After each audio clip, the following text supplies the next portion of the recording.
One evening I was talking with the John Fuan,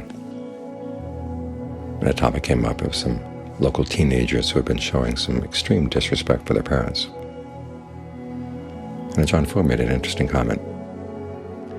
He said that willingness to show respect is a sign of intelligence. It's the smart people who show respect. That struck me, because I thought back to my high school days, and the attitude among the kids seemed to be the smart kids were the ones who showed disrespect. It may be smart in one way, but it's not really intelligent. Because after all, if you show disrespect to other people, if they have something of value to tell you, to teach you, they're not going to be inclined to want to tell you. So you're closing off an avenue by which you can gain knowledge, gain the benefit of their experience. For the monks, it's even a rule. If someone criticizes you, if you show disrespect, you commit an offense. Now, you don't have to agree with them, but the Buddha said even in cases where the other person is wrong, you don't show disrespect. Because just because that person is wrong now doesn't mean he or she will always be wrong. So it's good to think about what it means to show respect. You show you care about the other person's opinions. You care about that person's well-being, and you respect whatever knowledge that person might have. That gives you access to the knowledge. They're more likely to share. And if you show respect for their well-being, they're more likely to show respect for yours. If you treat them like garbage people, they might treat you like garbage. We had the chant just now on respect for the Buddha and the Dharma and the Sangha. What that means in the practice is that you don't try to change them right away, what the Buddha says. You try to change yourself to see if by fitting into the Dharma you benefit.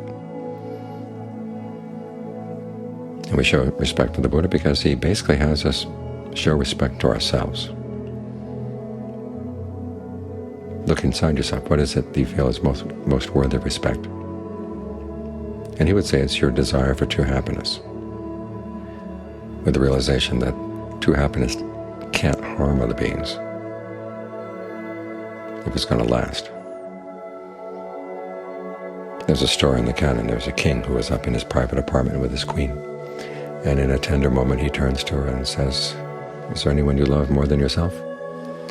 And being a king, he's probably expecting her to say, "Yes, Your Majesty, I love you more than I love myself." The queen says, "No. There's nobody I love more than I love myself. And how about you? Is there anyone you love more than you love yourself?" The king has to admit that there's nobody he loves more than himself. So that's the end of the tender scene. The king goes down to see the Buddha, reports the conversation, and the Buddha says, "You know, she's right. You could search the whole world over and not find anyone that you love more than you love yourself."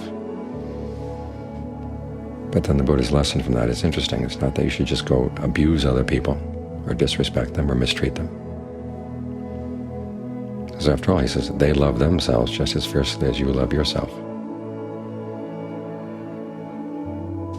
So the lesson he draws from that is never harm anyone or cause them to cause harm.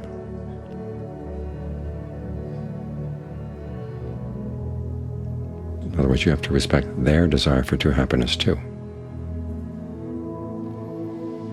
So looking for your true happiness is not a selfish thing. It's something you want to do wisely.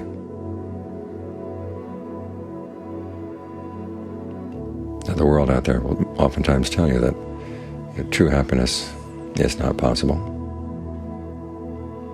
The effort that goes into it is a waste. But a lot of them have something they want to sell you instead. So they're not really showing you respect. All those advertisements that say you would look pretty if you wore this, or you'd look attractive if you drove that car, or if you bought this or bought that. They're not showing you any respect. They're trying to go straight for your greed, aversion, delusion.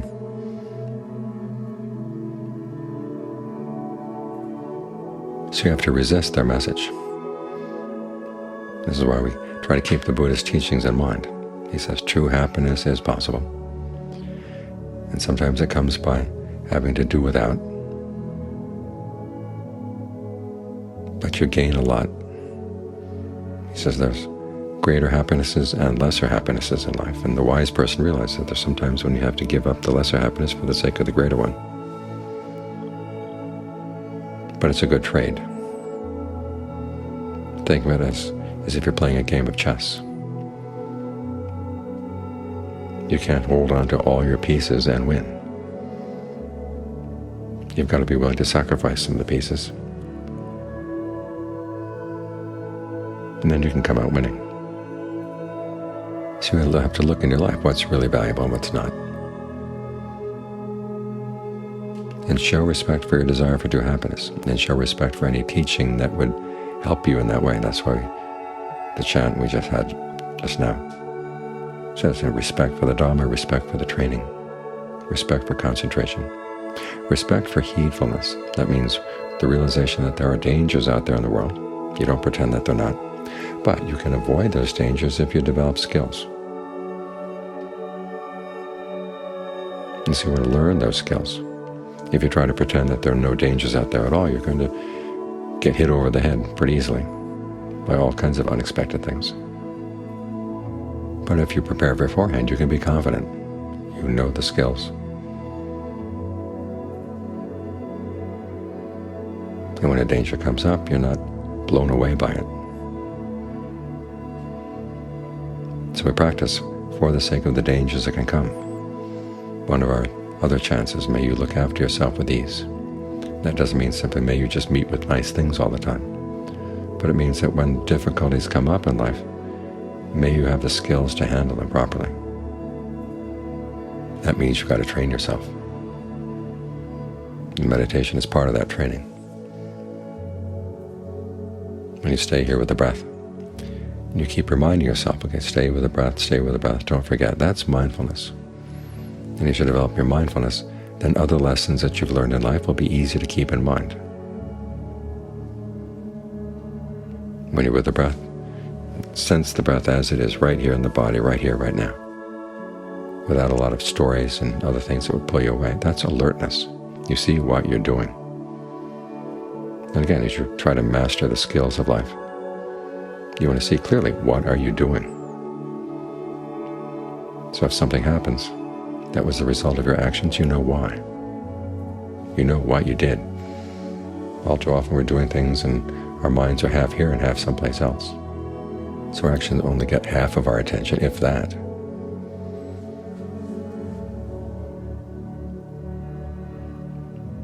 And when the results come, we can't really be sure where they came from, because we don't even know what we did, or we have a confused notion of what we did.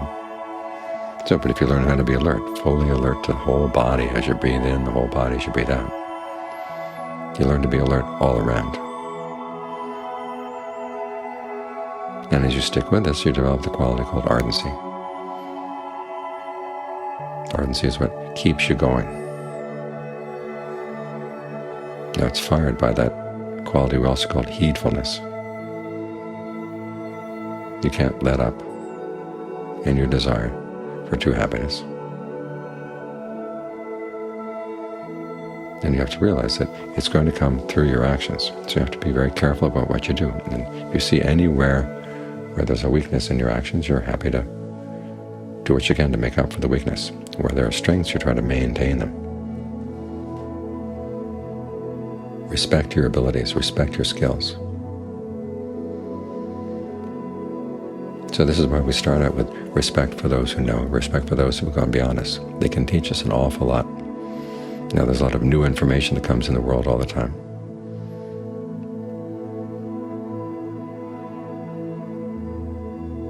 And oftentimes younger people are ahead of the older people in terms of the information.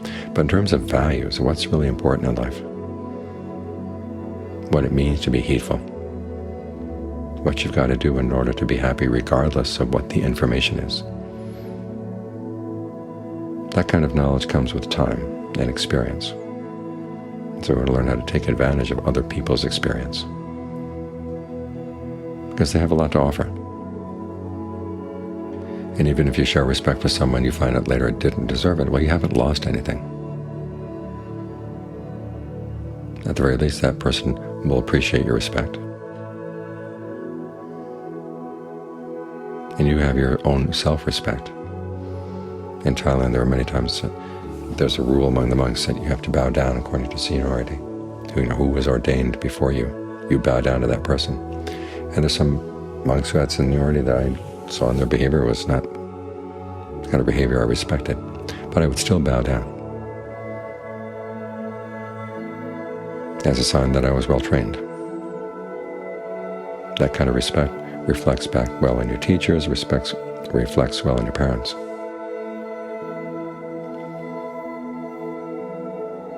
And sure, by showing respect, you never lose.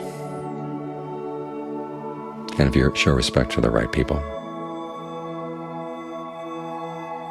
in other words, instead of just showing the manners of respect, but you have a deep sense inside that you really do respect that other person, they'll show you the way to show true respect for yourself, that you are a person of worth, and your true happiness is possible, and it's not something to be ashamed of that you want true happiness.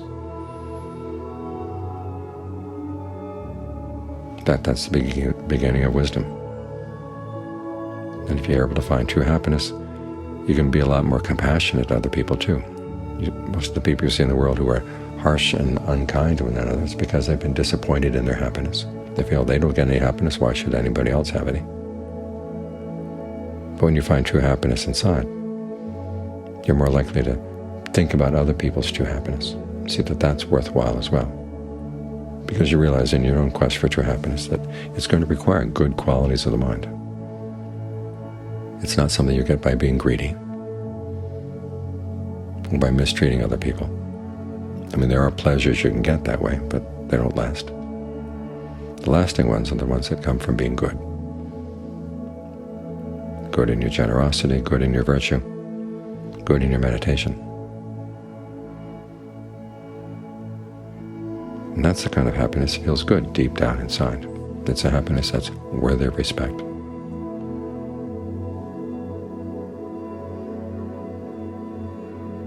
So have a strong sense that your happiness is something very worthwhile.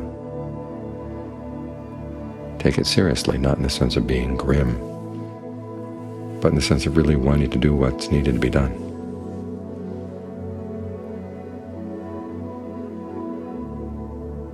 And that's when your attitude of respect shows its rewards.